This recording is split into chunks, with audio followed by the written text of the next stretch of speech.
भाइयों बहनों नमस्कार। मैं नंदलाल भारती उपस्थित हूँ लेकर एक कविता, और इस कविता का शीर्षक है गांव की धरोहर। गांव की धरोहर, तो आइए सुनते हैं गांव की धरोहर। गांव में अपने गांव में कभी विशाल बरगद और महुआ के पेड़ हुआ करते थे। बरगद तो बारादरी जैसे, बरगद की छांव तो बारादरी जैसी बारात समा जाती थी बरगद की छांव में। बरगद तो बारादरी जैसे बारात समा जाती थी बरगद की छांव में। एक जमाना था बरगद की रहट, बरगद की छांव। एक जमाना था बरगद की छांव, रहट चला करती थी। रहट से सिंचती थी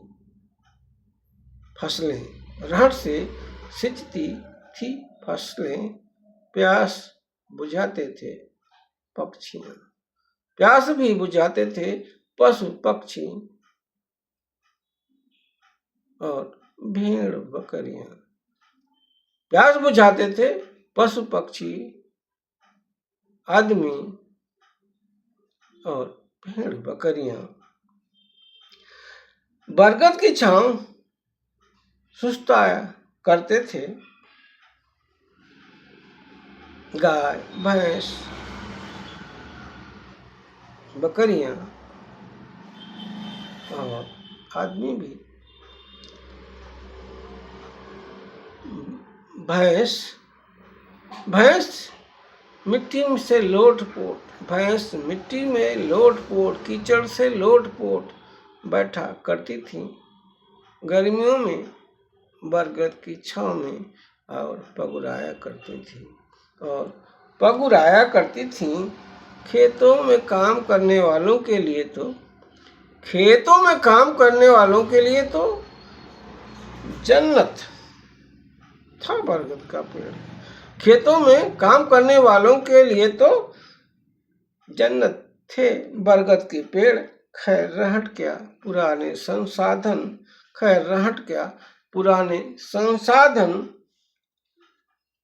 कबाड़ में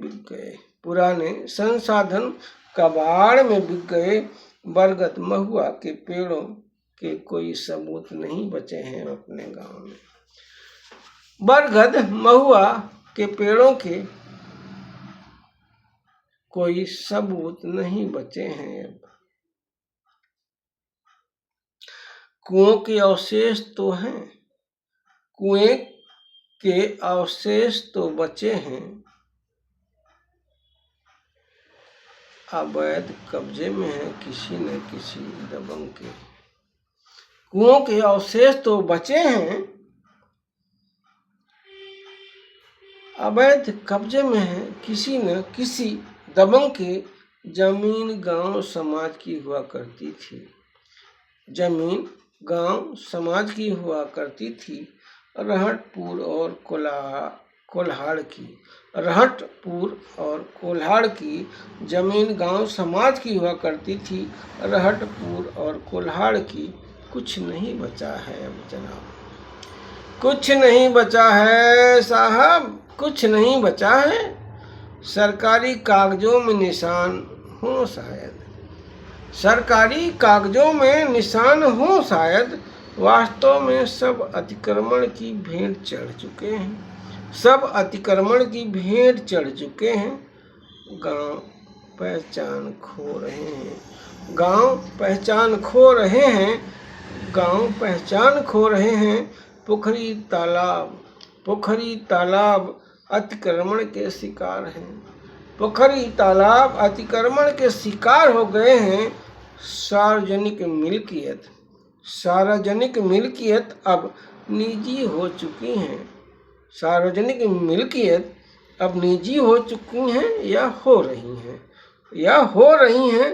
कब्रिस्तान तक अतिक्रमण की चपेट में है। कब्रिस्तान तक भी अतिक्रमण की चपेट में हैं। सोचो क्या बचेगा, सोचो क्या बचेगा अब गांव में बरगद के पेड़ की तरह। सोचो अब क्या बचेगा गांव में बरगद की पेड़ की तरह। गांव समाज की मिल्कियत, गांव समाज की मिल्कियत के पोखरी तालाब, गांव समाज की मिल्कियत के पोखरी तालाब कुएं सब चोरी हो जाएंगे एक दिन। गांव की मिल्कियत, गांव समाज की मिल्कियत के पोखरी तालाब कुएं सब चोरी हो जाएंगे एक दिन। गांव की लूट जाएगी पहचान, गांव की लूट जाएगी पहचान। सरकारी नक्शे में, सरकारी नक्शे में शायद शेष रहे निशान, सरकारी नक्शे में शायद शेष रहे निशान। गांव के जिम्मेदारों से, गांव के जिम्मेदारों से विनय हमारी, गांव के जिम्मेदारों से विनय हमारी। बचा लो गांव की धरोहर, बचा लो गांव की धरोहर।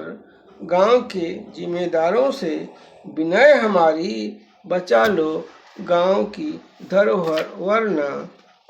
वरना प्राकृतिक धरोहरों के बचा लो गांव की धरोहरें, वरना प्राकृतिक धरोहरों के सुख से, वरना प्राकृतिक धरोहरों के सुख से वंचित रह जाएगी, वरना प्राकृतिक धरोहरों के सुख से वंचित रह जाएगी आगामी पीढ़ी तुम्हारी, आगामी पीढ़ी तुम्हारी।